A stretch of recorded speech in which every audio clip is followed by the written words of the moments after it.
episode. For those of you watching on YouTube, please subscribe to the channel, like the video, share if you can, drop your comments down below. We've been seeing an increase in engagement recently, so we really appreciate it. So drop your comments and engage even more if you can. For those listening on Spotify, Apple, or any of the other podcasting platforms, please follow, give us a 5-star review. All of that stuff helps with the algorithms and getting our podcast in front of more people. But anyway, that's the transfer segment wrapped up, Johns. Let's move on to our special segment of this week's pod. So it's the 2024-2025 season predictions for the English Premier League. I can't believe it, man. I actually thought it was this weekend. I was so excited, and you corrected me in the group chat to say it was next weekend. But still, it's crept up on us really quickly, actually. Post Euros, I feel like we've only had a few weeks and we're getting back into it. But for this predictions, like we did last year, we're going to do our predicted winning team, the top 4, so 2nd to 4th, top 6, 5th to 6th, the 3 relegated teams, player of the season, young player of the season, best signing, and flop signing. So I was looking back on our ones from last year. Both got City. I know midway through I was starting to champion Arsenal, but we both went for City, so we were right on that. Top 4, only stinker was we both included United, obviously, and we didn't make it, but we got the other 3 right. For top 6, I believe we stuck... Was it Spurs in there?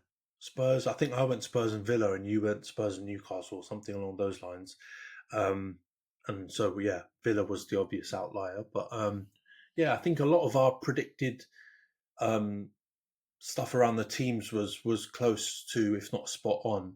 I think the player segments where we let ourselves down quite a bit.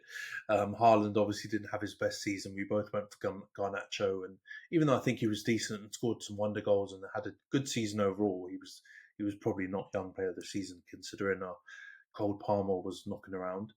And the best signing stuff, I think none of us got anything right on the best or the flop. But yeah, let's get into this season's ones then, Johns. We'll start off with the winners. We'll start off with you. Who do you think are going to win the title this season? Do you think City for a 5-peat? Or do you think Arsenal to break the stranglehold? Or someone else? Who are you going for? I'm going for Arsenal. I'm going to base that just based off of what I hope will happen from the transfer window and what I'm seeing from Man City and Liverpool so far in the transfer window this season. I think Man City's signings, I think overall they might end up getting weaker. Savio coming in? They're going to lose Alvarez. I think overall they might get a bit weaker. I think Liverpool have done basically nothing. So I'm not saying that they're going to finish out like that, but they obviously seem to be very slow on the draw. So based off of that, I'm going to say that City and Liverpool both get a bit weaker. Arsenal get a little bit better, and we go ahead and win it. But that might be some massive copium, but I'm just going to keep on saying it until it happens. No, I actually agree with you, man. I've also actually gone for Arsenal as well. The reason is just what you said. Like, Arsenal have made a couple of signings. I know the Raya one people aren't counting, but you've got him officially through the door permanently now. You've got Calafiori. It's looking like at least Mikel Merino and then potentially one other attacker. If you were to get those signings in, I think you're looking really strong, especially because of the points you just made. City have signed Savio, but they're going to lose Alvarez. I think that's a net loss. And unless they go in and buy another striker who's willing to come off the bench, fill also midfield and fill the De Bruyne position at times like Alvarez did, come up with big goals.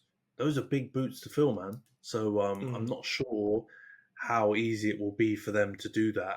And I don't think Savio does that naturally. I think he's a right winger.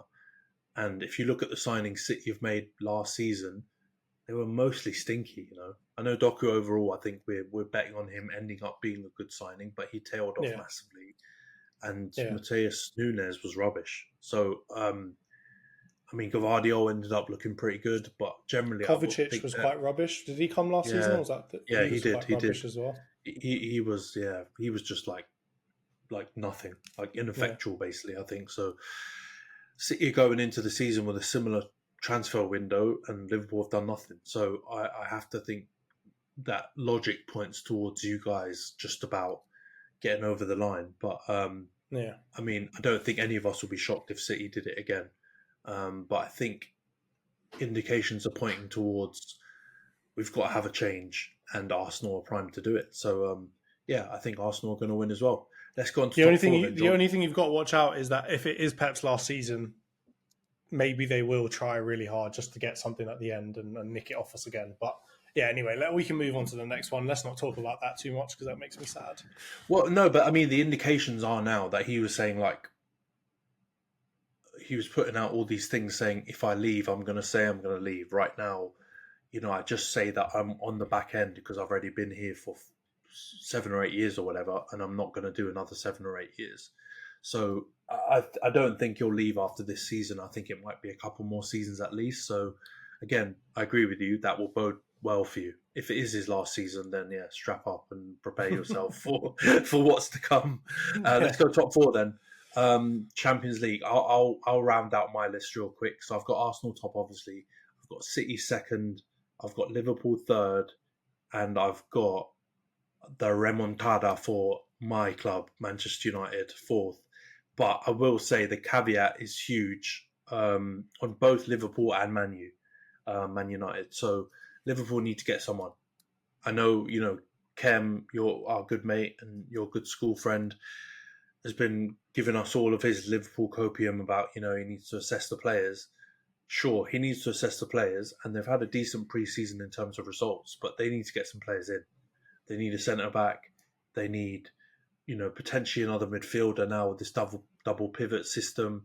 And let's be real, Darwin Noodles is not cutting it up top, so they probably need a striker as well. So, and if they're not doing any business yet, it's not looking good, bro. So Yeah. they might struggle a bit more than I think some positive Liverpool fans are thinking. And United, we need to get signings in. So we need to get the signings I talked about earlier, and then also, potentially a few more, a midfielder, maybe another winger. If that doesn't come together, then I think it's an absolute free for all for third and fourth. It could be us, could be Liverpool, could be Newcastle, who I think are a bit of a dark horse this season. Villa, obviously a lot of change in players, but I think they could still have a chance. Tottenham. I don't think Chelsea are one to consider just because I think with the new young manager coming in, it's either going to go unbelievably well or terribly, and I'm banking on the latter. So I'm going to go for Man City, Liverpool, Man United for my second to fourth. What about you, Johns? So I'm going Arsenal, City, Liverpool, same as you. And then that's where I'm going to change it a little bit and I'm going to go for Newcastle. I think Newcastle will somehow get back into this top four spot. And then one of my next picks will kind of explain why, but I think one of their players is going to have a standout season, and I think is going to be the reason why they end up getting that. And then for fifth and sixth, I'm going for Chelsea and United.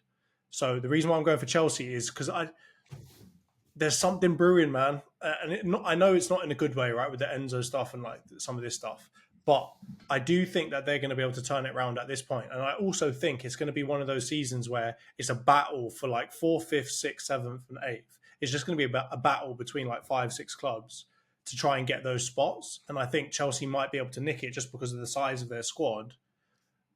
And I do think that Maresca might end up being a pretty good manager for them. So I don't know why, but I've just got a feeling that Chelsea are going to be a bit better than everyone thinks they're going to be. And I think Cole Palmer obviously is going to continue to bag. I think Nkunku's coming back. Obviously, they've got some decent signings in this transfer window. Obviously, it felt like there was a transfer every 2 days. Now it's kind of slowed down a bit, and I think that they will end up doing a bit better. But I think that 5th and 6th spot are interchangeable. I definitely could see Man United coming 5th as well. But I just think Chelsea might have a little bit more. So I'm going to go for Chelsea and then United in 5th and 6th. Yeah, I'm not sure. I'm not sure on the Chelsea stuff. I was looking at the transfers. Obviously, to analyze and decide who I put in for the best and flop signing, all that stuff. And really, they've only brought in Dewsbury Hall as I think a player who will be a first teamer. The rest have all been real youngsters who I don't really know if they'll play. So with them losing Gallagher as well, which I think is a big mistake on their part, and they're looking to try and sell Chalobah as well. I don't think Tossin's going to do anything.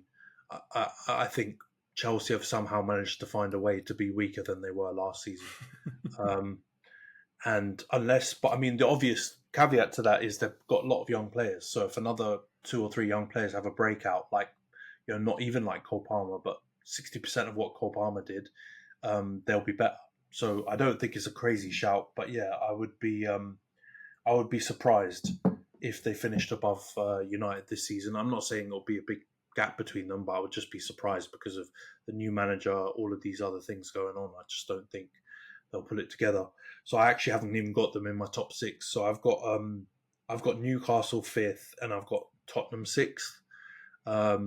So I actually think Tottenham are going to be the team that continues to kind of build this season. I think the Newcastle one, everything you said makes sense. I actually think they're going to have, it's either a Newcastle or Man U remontada, I think, this season to get back into top 4. And I say it could go either way. Probably Newcastle are in a slightly better position because they've had less turmoil, less change. They've had a pretty consistent team. If they get Gahey in as well, they'll be stronger. So I'm not shocked at that. And even though I've been on here hating on Newcastle forever, I think this season will be another plus for them. Isak, Gordon, if they can keep hold of him, Guimaraes, if they can get Gahey with Botman and stuff like that, I think they'll be in a really good position to push for top 4. But I think they'll just fall short. And Spurs, they've signed some nice midfielders, all very young, but it's looking like they're going to get a striker. So they've been linked with Dom Solanke recently. They've also obviously been linked with Ivan Toney. I think they'll get one of those guys, and their attack will be markedly improved. So I think Spurs will do well. And I think, again, Spurs, Man U, Newcastle are all interchangeable in that 4th to 6th place. I think any of them could snatch any of those positions. But obviously, I'm biased. I'm going to put us top of that tree. Let's go on to relegation then, Jonts. I'll start off with my 3. I've gone Ipswich. I don't want to hate on McKenna. I've got a lot of time for him, but it's going to be hard. He plays attacking football. We've seen this story before. Championship team comes up, playing expansive football, struggles in the Prem.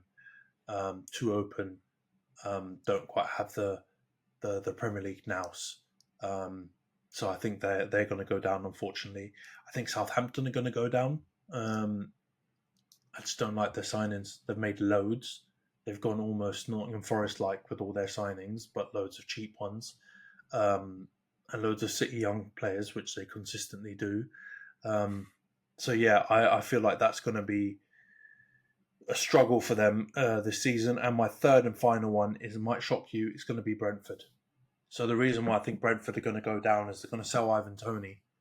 Their replacement has been taken out with injury for like 4 or 5 months already. I just don't think they're going to have the firepower, and I think they kind of flirted with the relegation last season, but I think this season they're actually going to sadly take the drop. So yeah, those are my bottom 3. What about you? So I'm going for Southampton and Ipswich because I just don't think they're good enough to stay up. I think Leicester will be. And then the shock one I'm going for to go down is Everton. I think they've lost Onana, who is arguably their best player. And I don't really like their signings. And I think it's about time that they go down. So I'm putting Everton in that bracket as well. I just don't think we talk about these other clubs, right, and the quality of their squad.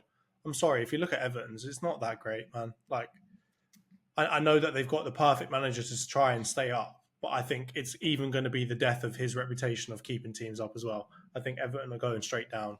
And I'll be honest with you, I think they deserve it. So have that.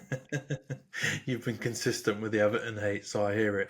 I mean, I don't love them either, but yeah, I don't know. I just give Sean Dyche that extra bit of credit when it comes to scrapping and keeping a team up. battening the hatches, Tarkowski, Pickford. I know they've lost Onana. They might lose Branthwaite, but yeah, I hear it though. I don't think it's beyond possibility. But that would stink.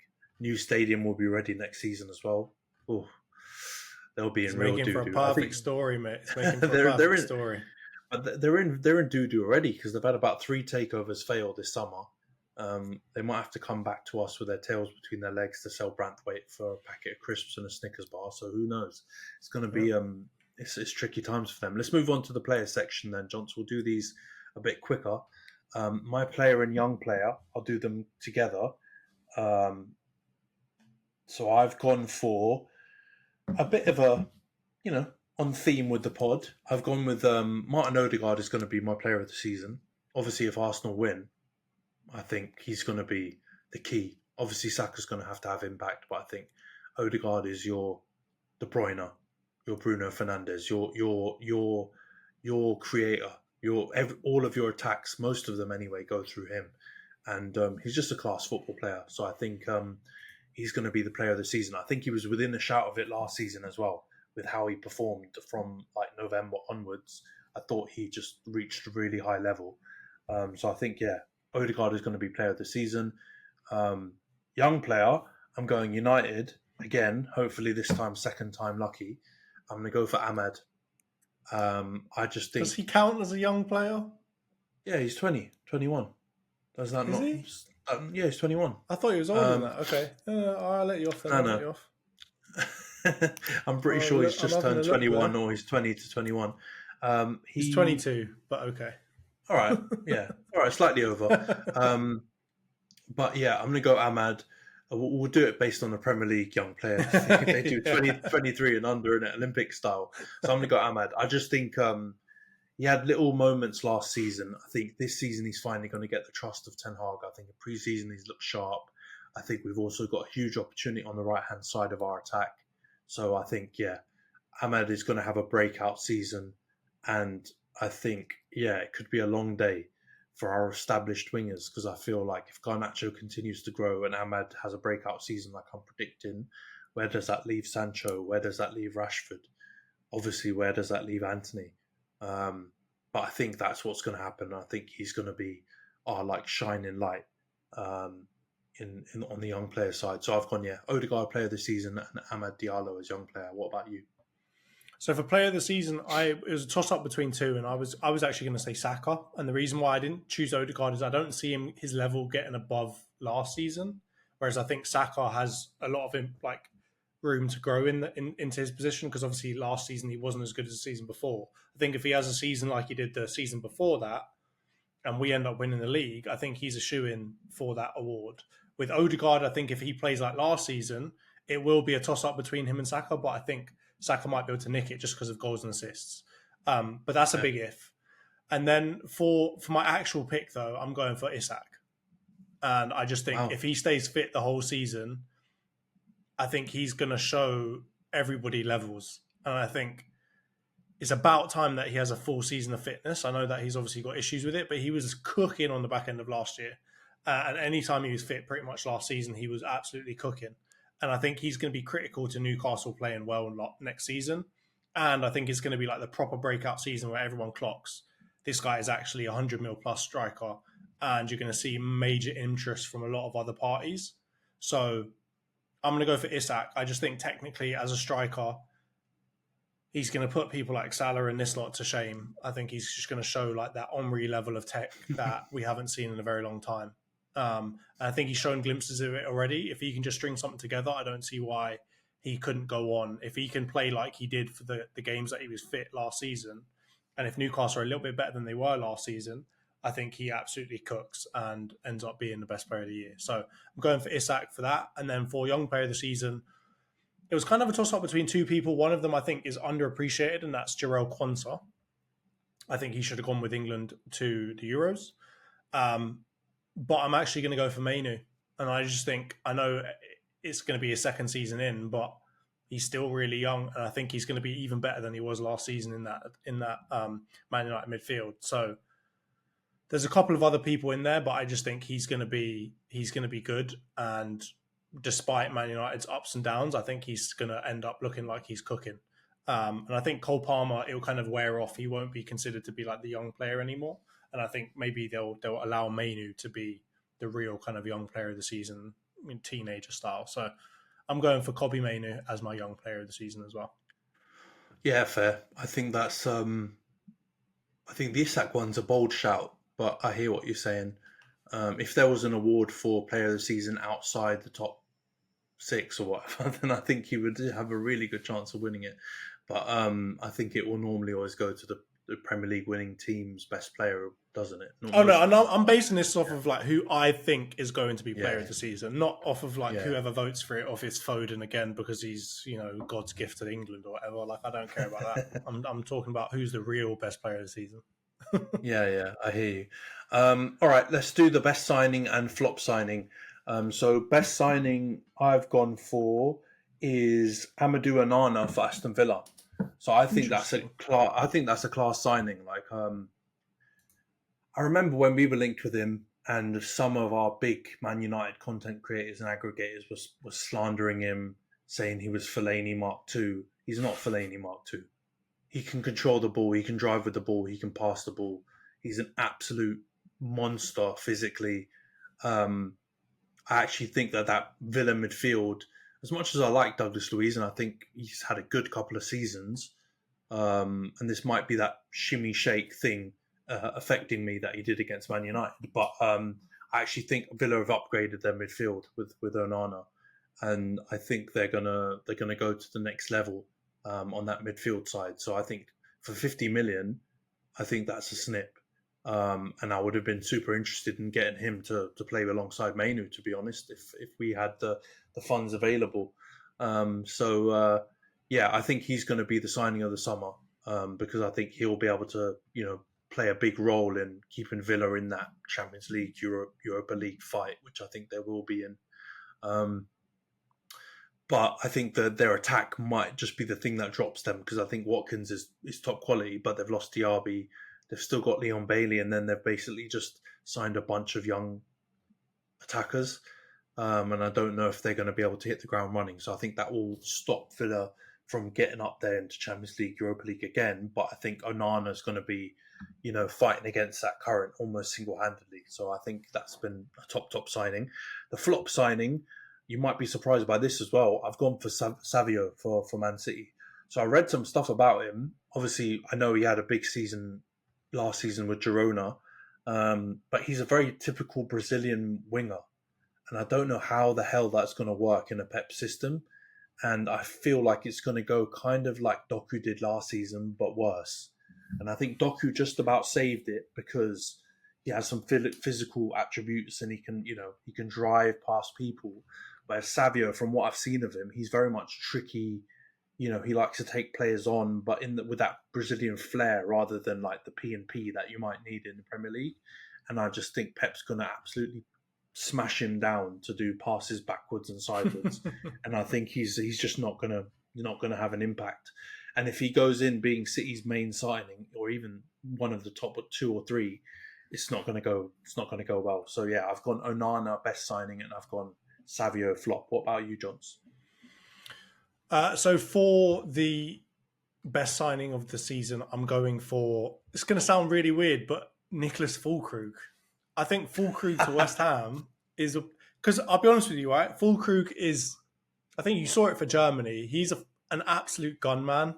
I know that he looks really basic on the eye and he's just kind of like an old school throwback striker. But what else do you want at West Ham, right? I think Füllkrug to go from Dortmund to West Ham is mental. And I would have put Calafiori in there, but I just think in terms of impact on the team, like West Ham haven't had a good striker in a while, right? Like I don't care. I'm not going to talk about old podcast P. He's crap, right? And I mean, Skamaka, crap. They've had a lot of really, crap strikers, and they've had to force Bowen into the role and so on, right? I know that he looks good as a striker, but he's not really a striker born and bred, right? So I think Füllkrug, whipping balls into the box for Füllkrug, man, it's going to be unbelievable. So I think I'm going for Füllkrug as the best signing, and that's going to be one of the, weirder shouts. And then for flop signing, I know it sounds really weird, but I'm going for Dewsbury Hall. I know that I put Chelsea in the top 6, but I think it's going to be despite him. I don't think he's even going to play that much, and I think he's crap. I honestly, I don't see why they've bought him. Right, it's a really weird shout. It kind of feels like you've sold Gallagher and you've bought Dewsbury Hall. It's like, I know that they're different players, and that's exactly my point, right? Like, they're different types of players, but in my opinion, Gallagher's better. So, like, I don't really see why they've gone and bought him. I don't think he's going to be very good, and really, that's the only signing I can see that I really like super disagree with. I think the Savio shout's a good one, but I think people are just going to be like, oh, it's the 1 year thing. Oh, they're just going to bed him in, and the next season he'll come good again. So no one's really going to give him the stick that he deserves. And then I think, maybe one other I was going to say was Ian Matson. I know that he's good. I think he is good, but I think the fee's quite high, and I don't see how he's going to really make a massive difference in that Aston Villa team. So I was going to kind of go him as my like dark horse flop signing. But yeah, that's what I'm going for. I'm going for old Dewsbury Hall as my flop. Yeah, no, I actually see that. I was tempted by him, but Chelsea's just such a madhouse. I think I bottled that one. But also, you make a good point. I think Savio, logically makes sense, but what you said is true. He will get the year, probably even more than that, considering he's coming from outside the Premier League as well. So he'll probably get a lot. He'll get a blie from the media when we should really be hammering him. So that's also because like in the system, he won't really get a chance to be crap. Like he will be ineffective and do nothing, I'm sure, but he won't be like bad. And I think to be flop of the season, you need to actually have like bad performances and not just get hooked at halftime or whatever else. And I just don't think Pep's going to even give him a chance to be bad. I think Pep's going to see, oh, you're not quite ready, and then just never play him, which could theoretically also be considered a flop. But I just don't think he's going to have the aura, the crap aura around him for him to get this award.